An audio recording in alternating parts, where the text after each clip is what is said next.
เจ้าของเฮิรนก็ฮะงามๆเนาะเขาคิดว่าเราใส่มาตะเฮิรนโมกนี่แล้วไปแล้วใส่นี่ใส่พอดีปั๊บ เสื้อกันดูนี่แหละ นี่ เอามือแล้วบอกคือมือได้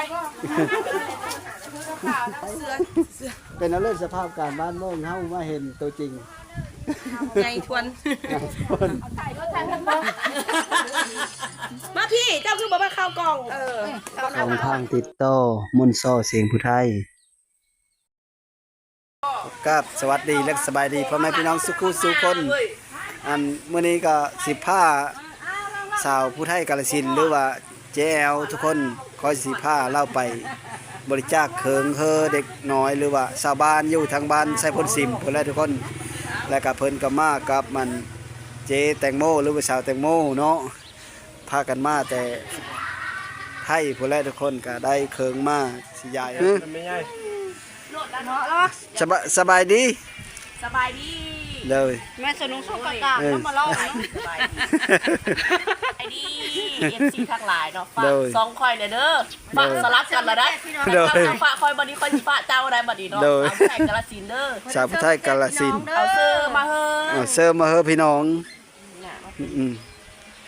มาแต่สุดหน้าเดี๋ยวสิเอามาลายก็นี่อันนี้เอามาแค่เจ้าเดียวก็เลยฟองมันเต็มกระบะโดยจักคนมานะมาสองคนมาสองสาวโดยมาพี่ปาดเงี้ยนะเขาขายด้วยเราเงี้ยหนาวเรานี่ปาดสบายดีเจสบายดีปาดงามมาเลยง่ามันแล้วมาหาผูว่าได้อยู่จุดซิเมอร์ละผูเรา4-5 มื้อแล้วว่าได้ผูอยู่ยังมีได้อยู่ยังมีได้มีฝีมือเป็นบอลโพลาปะนี่มันฟังหูเลืองบ้านเป็นลูกไฟลาค่ะบ่ฟังหูอยู่ใส่รอบ่ใส่รอไม่ใช่ทางเขาครอบรอไม่ใช่ไปเวียดนามวะไปเวียดนามแล้วไม่ใช่ไปเรียนหมอแล้วไปเรียนหมออยู่เวียดนามได้ล่ะกูอยากเป็นคนป่วยตีบอสแม่เรียนหมอรักษาสัตว์อยากเป็นคนป่วยหมอรักษาแม่เป็นหมออยากเป็นคนป่วยอันเราเล่นสัตวแพทย์ตีรักษาสัตว์อย่างเดียวโอ้ยนอตีสูงจะเป็นสัตว์อีหลีล่ะสูงเท่า1.70 เมตรบ่165โดยคือสูงแต่ฉันเราสูงได้เห็นไปยืนตรงนี้แห้งสูงนะอ้ายแล้วว่าเขาสูงไงสูงอะไรนั่นแหละสูงเนี่ยบังดูปีตักะโลได้นะเรามักสบายดีว่าค่อยก็60นะเราค่อยจะเทพเบิ่งว่ามันสูงหรือบ่สงสัยยืนอยู่ตรงที่สูงก่อนอันนี้สูงเท่าไหร่เนี่ยฮะสูงเท่าไหร่ไม่ต้องย่อจะมีกันนะอย่านั่งจังซี่ค่ะสูงเท่าไหร่มันย่อลงสูงเท่าไหร่นะสูงเท่าไหร่ใส่เสื้อไล่โง่เขานอน45 เมตร45โอ้ยมีแม่น45 60บ่ต้องนั่งยืนอันนี้มันยังสอบกะลิ้นโตก็เพิ่นก้นมันก็ได้อันนี้นะฮักโอ้ยคอกระไรโง่แล้วแรงแล้วโง่แล้วนี่งามอยู่แล้ววะตะกะเซอร์เนี่ยอันนี้เราจะยังมาคำถามว่าจะกองไฟงามเลยตัวนี้ก็ดีเซอร์ได้ก็เอาบ่ได้เฮ็ดเจ้าเจ้านี่มันหลายเจ้านั่นแหละสงสัยเมื่อเช้านี่มีเย็นตอนเมื่อเช้านี่คือสิยืดยัดพี่น้องเพิ่นไปเบิ่งแต่มาได้ใหญ่นะมาเด้อแน่พับ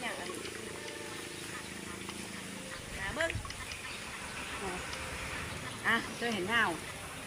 น้อยเพิ่นเอามาแต่พุ่นและทุกคนมาแต่กาฬสินธุ์เนาะสาวผู้ไทยกาฬสินธุ์สาวผู้ไทยนครสาวผู้ไทยกาฬสินธุ์มาเจอกันอาสะพรกับกาฬสินธุ์เขาจะถามว่าเสื้อสายไม่ได้ใส่แล้วสั่นหน้าปอดเมืองหยังเพิ่นว่าโอ้ยค่อยอยู่ไทยไปแล้วจะมาเมืองหยังเลยเจ้าหางเจ้ามีก็เก้าเด้อลำโพลอยเขาตัวใหญ่ผู้ดีผู้งามผู้ลำโพลอยเด้อนี่สาธุเลยหาเงินหาคำปังอันนั้นเลยหาอีก เพิ่นจะฝากมาลาอยู่ค่อยหัก นี่ เอามาแต่เจ้าเดี๋ยวมันเต็มกระบะมือคนมากค่ะนะ ของมาอีปีเพิ่นน่ะคนมันอย่างลายเดี๋ยวมันเดี๋ยวมึงเพิ่นเอามึงเพิ่นเมื่อมื้อบอกจ้า อยู่หน้าเฮิรนอายอยู่บ้านนาปอดทุกคน ครับอีแล้วอย่าก กสำสาใหญ่นี่ ส่งมันน่ะครับเด้อได้มันถึกมันคัน กกสำสาใหญ่นี่เด้อพิกัดบ้าน มาเท่าหน้าน่ะบ่ลงหน้าสิหันผู้แดงให้ค่ะ โอเคจ้ะอันนี้มาด่วน มาพี่น้องมาแม่ค้าจะค้าให้ ก็ ให้เพิ่น พากันท่าขี้ม เป็นเงินเท่าเป็นเท่า พากันท่าขี้ม อดีต หอมเลยเนาะ ไล่ให้ร้อย เต็มแล้วล่ะวะไปมาเราไปเลยไปน้ำกันแล้ววะเจ โดย เออ ไปนะแม่นะลดลงเลย ไปละนะ นั่งแบบงามมาลีโล เพิ่นเห็นนะไปเด้อไปมาจะซื้อเอาไปอยากไปไหนไปปลาแล้วปุ๊บไปหากินกาแฟ บ่มี บ่มี ก็จะไปซื้อร้านข้าวมาส่ง บ่มีกาแฟ ไปซื้อห้างมาส่ง มีแต่ต้มน้ำฮ้อนนั้นเอาเอง บ่มียุคกาแฟเย็นของเฮ็ดขาย ไปซื้อ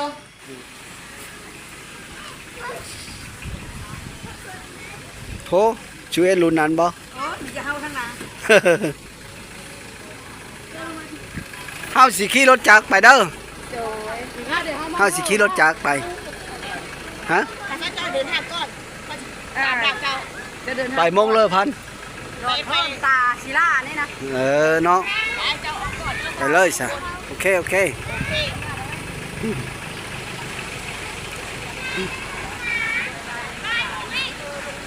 าเครื่องเอาของไปเฮออันไปแจกยายเฮอพี่น้องอยู่ทั้งพุ่นแหละทั้งบ้านไส้พ่นสิมทุกคน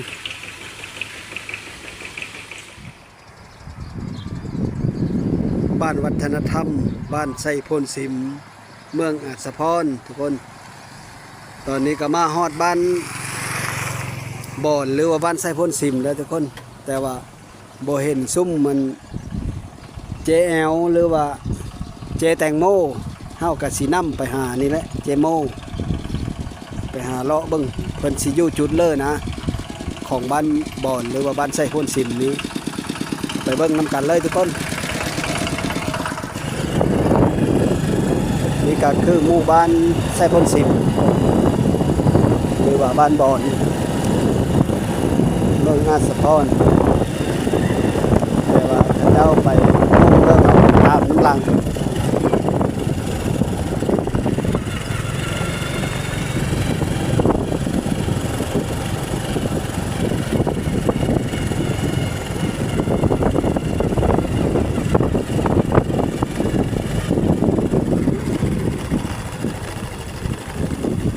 เห็นบ่รถอันนั้นเข้าไปเฮ้ยฮะบ่เห็นบ่เห็นเนาะ ไปโจ้เขาดิ เออฮะเฮามาน้ำซุ่มมันเจเพิ่นเอาเพิงมาเฮอ มาเฮออันพี่น้องนี่เพิ่นจะได้ก็เอามาใหญ่เฮอน่ะนะเพิ่นนุงพอดีแล้วเอารถน่ะนะ เอาเขาได้ ได้เลยตัวจะได้ก็เอา ไปเชื่อเดี๋ยวนี้นะ บ้านเลยบ้านเลย เพิ่นมาแต่ฟ้าของเพิ่นมาแต่ไทย สบายเลย เพิ่นมาแต่ไทยบ้านผู้ไทยชาวผู้ไทยกาฬสินธุ์นั่นเด้ ไปกันเด้อ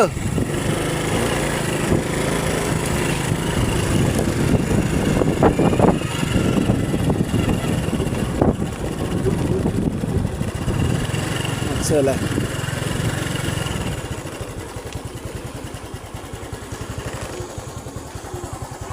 ฮอนนี้บ่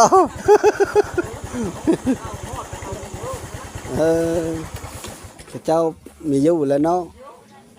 ในบ้านกันในบ้านก็มีอยู่โรงงานในบ้าน แม่นเลย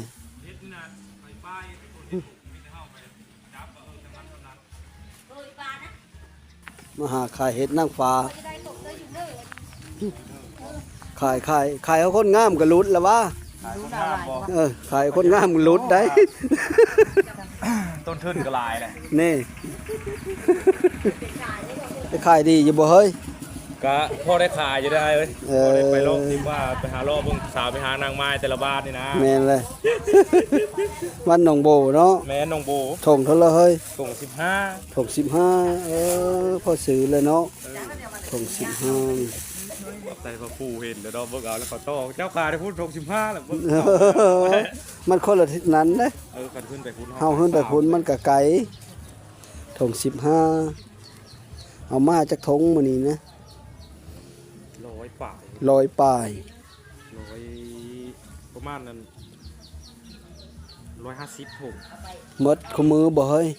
มันก็อีก3จังหวะไปก็คือจังหวะโซดเฮ็ดไปเยี่ยวลืมมื้อนั้นโซลายหมดเนาะโซลาย ช่วยหลายเมิดเนาะปูเองบ่ ซื้อเฮ็ดป้าเขา ชื่อเห็ดปลาได้ แม่ ปูดะบานทันโลดแล้วเนาะ แม่อะไรปูเดอะบ้านนั่นแหละ อ่ะสู้ ดูด้วย ๆสู้ๆไปเลยๆก็เอาเงินมาเฮอแหละเอาจักทง กระบรุดเลยสองต้น สองทง เจคนงาม ลายแหละคนงามคนซื้อซอยแหละ แม่นแหละสิแซวๆ เอาเฮ็ดนั่งฟ้า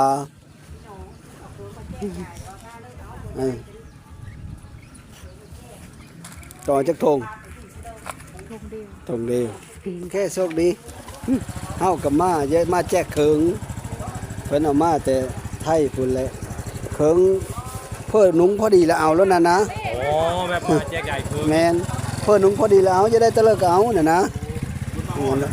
มาเลย อันนี้เจ๊นี่นี่ ผีเฮานั่นนึง เว ผี เบอร์ ผีเฮาไม่สมบานเลย บาท บานมาเด้อผีเฮาคือดีมีแห้งคือเก่า คือเก้าไม่แข็งคือเก้า เอาเลยไปเขาลงมาพี่จ้ะ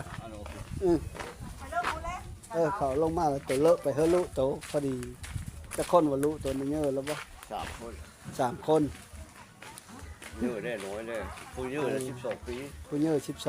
12ผู้เยอะเลย12สักก็เอานี่ลุเยอะแล้วเนาะ12 ปีเลย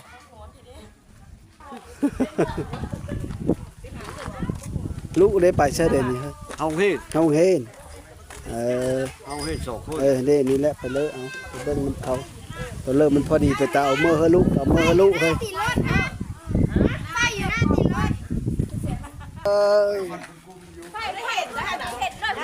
นั่นเกือบสะแมงเนาะก็โอ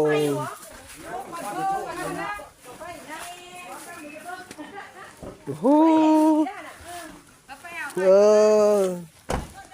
จอดเคยอยู่ที่เบิ้งเลยเนาะสันเสงานเฮาอยู่นี่แหละอยู่ดีมีแห้งอยู่ดีมีแห้งมาน้ำพ้นนี่แหละมาน้ำแจวนี่ไปเลอะเบิ้งเคิงนิดหน่อยเคิงพี่เลยเป็นเอามาใหญ่ให้เขาเพื่อนุ่งเข้าไปพอดีแล้วก็เอานะ อย่าถ่ายได้ตอนนี้สิพี่ถ่ายได้ตอนจอดรถอันเอาได้ตอนถ่ายรถอันเหยียบไฟเดี๋ยวเอาเด้ออายเพิ่น ท่านได้เจ็ดนะท่านได้ฮอด ท่านเลย เกือบ เย่ มันบอกค่อยบ่ได้ โอ้ย แน่ จะไปอีกสักหน่อยเหรอ แม่นเลย พูดเลย เอ็นได้สาวผู้ไทยมากมีแต่แนวระทึกใจ แม่น เมื่อวันไปเอาจิ๊บเข้าอีพอกับอันไปสั่งมากระบอกสั่ง เด้อ ยกค้างเงินหอดกระบอกนี่ เอา เงินลงรถตอนจะได้เงินจะนำมาเอาได้ค่อยมือแล้วค่อยได้ค่อยกระพายจิ๊บเข้ามาเลย แน่นั้นบ่เราจังมานะ แล้วก็เลยมา เลย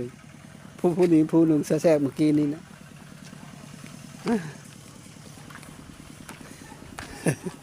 อ้าวบ้านนี้กันพากันเลอะเอาบ้านนี้เลอะนะแม่เฮ้ยสิล่ะเลอะเฮอลูกได้ตัวเลอะพอดีกะเลอะเฮอลูก คือผู้หญิงเจ้าหลายนะคือผู้หญิง กะพอดีกะเป็นตะนุงได้ก็เอาตัวเลอะมันเหมาะสมกับอันนี้ก็เอาเฮอลูก มันดังได้เฮาก็ เป็นหน้าตัวคนหลายเสาเด็กเด็กเลย สายละบัดคนละสิปรึกษาแล้วสิมาไหม ชุดหาหน้าจังมาแต่เช้า เมื่อหน้าโทรหาพ่อบ้านพ่อบ้าน แม่นเลย พ่อบ้านเช้านี่ก็ โทษ การชักยาแล้วว่าเสานี้นะ โทษเฉพาะบ้านบ่ติดพอบ้านไปเพิ่นว่าบ้านโหยจังสิบ่ เนปี้ บ้านเยอะคิดมานุงไปหายไปหน้านุงไปก้นมันตะโซนผู้ ลูกไปเฮาลูกหลาน แม่นแหละโตน่ะเอาโตน่ะถ้าได้ลูกหลายนะเฮ้ยเอาหลายๆโตเด้จัก3 คนได้ลูกเพิ่นน่ะผู้น้อยจักปีเฮ้ยคนหนึง7เวลา7เออเอา กิโลทรงงามๆมีเลยร้านงามแต่ว่าพอว้าว มันงามคนเลย โคบักลั่นแล้วลูกแมวนี่หลุมแล้วได้ทำมือแมวเด็ก จับขอลูกโค้งไม่จุดได้ค่ะ เอาบุ๊กจะเริ่มมันเป็นตาเอาก็เอาพอดีละนุ้งนะเออ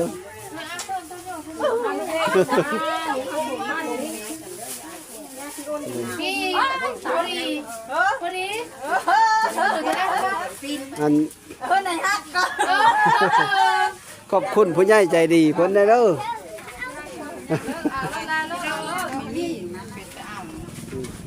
ใจดีมากเลย เออ เฮ้ย ขอบคุณผู้ใหญ่ใจดีหลาย ถ่ายเลย เขาถ่ายเห็นแล้วนะแต่เป็นความถ่ายเห็นแล้ว เห็นบ่ช่อง YouTube ได้ เฮ้ยเหนียวย่านคนเลย เอ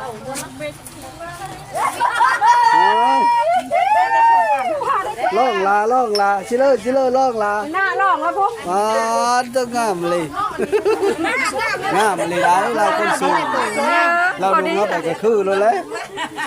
คนสูงเลยเนาะ เห็นได้บ่ ครับ เราดูงามโลด ใส่กระเสือรถเชื่อได้เชื่อตัวดีพี่เด็กโอ้ยนะผมดึงหน่อย ก็ได้ตัวเดียวได้ทำเพื่อนไม่เด็กช่วงที่หลังตู่ที่สุด ค่อยเอาแล้วได้จังได๋ เอาบอกรักแร้ค่อยเผื่อมาเดี๋ยวค่อยเผื่อมาเพราะก็ยังไม่ได้เห็นน้ำหมูด้วยเลยนี่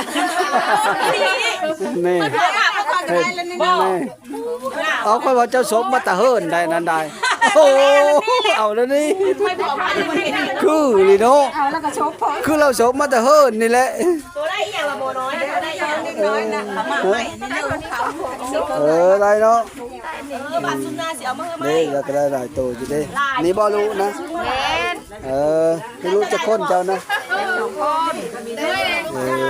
ฉันค้น บ่ได้สมองตัวบ่ได้สมองมีสุดได้ระเบิดอย่างนี้ซื้อ เอาเสชุดปัดบ้านเด้ ขอบใจเด้อขอบใจเด้อ ขอบบุญขอบคุณผู้ใหญ่ใจดีหลายๆฝากเขิงมาเฮ้อพี่น้อง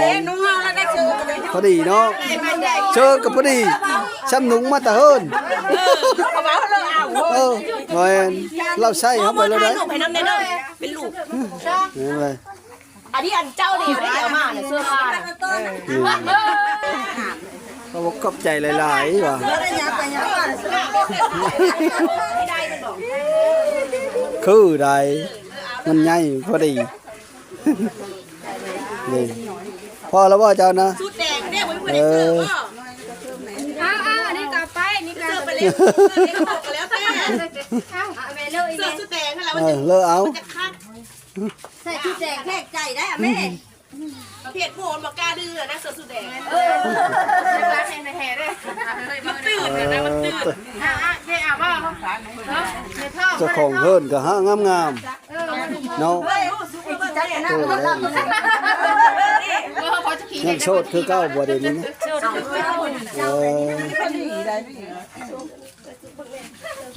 คือว่าโชดหลายปีแท้มีผู้บ่าวมาเอ็นเลยบ่เลยนะเลย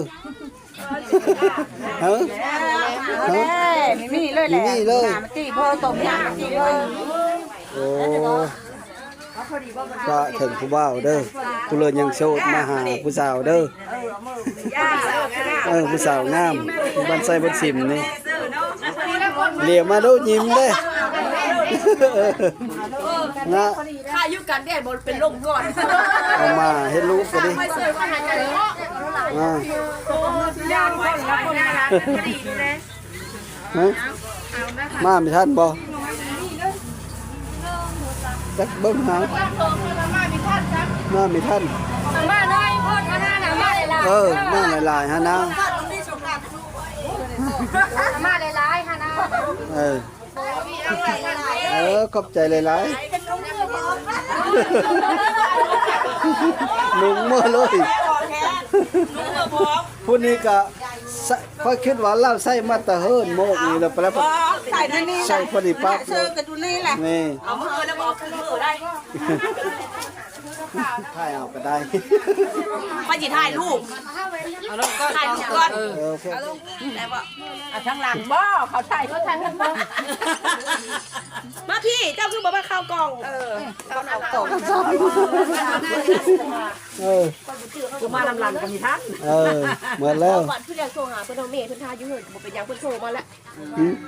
ไปเอาไปเอามากระบอกแล้วก็แล้ว ยังมากระบอกแล้วก็แล้ว จ้า โอ้ยขอบใจหลาย